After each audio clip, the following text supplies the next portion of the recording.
as a candidate going through, it's very interesting because I had a campaign. There were 3 of us in a citywide election, so it wasn't a district. It was completely all across the city. I had an opponent who also happened to be Chinese. So in a historic way, you would look at it. You would say, "Oh well, you don't want to have 2 Chinese candidates running against each other because it's going to dilute the Asian vote in San Francisco." And we didn't find that to be the case in my election.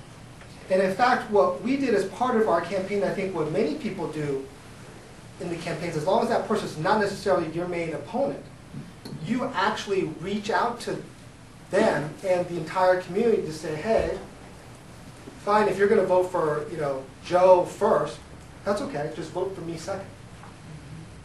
And that's how the communities have been able to keep their votes enfranchised. I know Ed Ju's election is a horrible example. So I mean, besides the actual result that occurred in terms of electing Ed and whatever happened afterwards. If you look at that just from sort of a voting rights perspective, you have the one district which has the largest concentration of Chinese Americans, Asian Americans in San Francisco. At that point, he was the only supervisor that was Asian American from San Francisco, came from that district. So you had one non-Chinese person running against, I think it was 6 or 5 Chinese American candidates. Which in a historic way, you always get worried. I mean, let's say there were just more than 2 non-Chinese. You get worried that no one person could make the runoff. That no one would make the runoff, so the community completely loses its voice because it just gets diluted. With ranked choice voting, what you saw is you actually saw that the community understood how they wanted to vote, and they voted the way you would think in terms of blocking. So you would see that as they dropped, voters would eventually coalesce against what people would say was at that election the strongest Chinese American candidate, and the community naturally moved that way in terms of the voting, and as people dropped, you could see that transfer.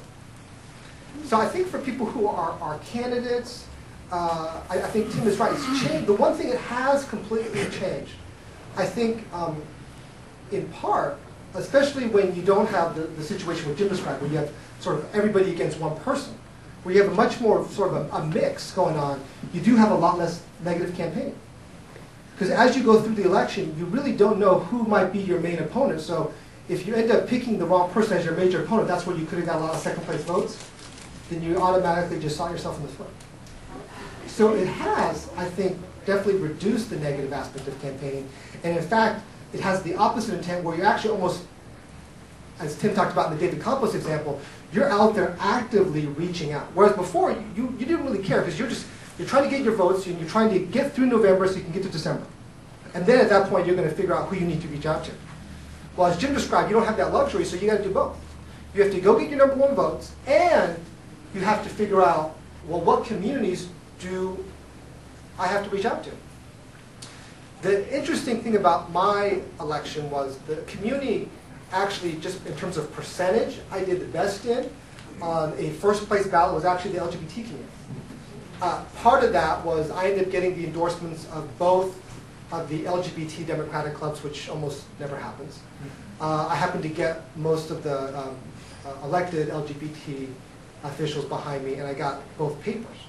And so again, it's interesting that when you're able to kind of bridge into another community, and they actually end up block voting for you, how that is a tremendous help through this process as well.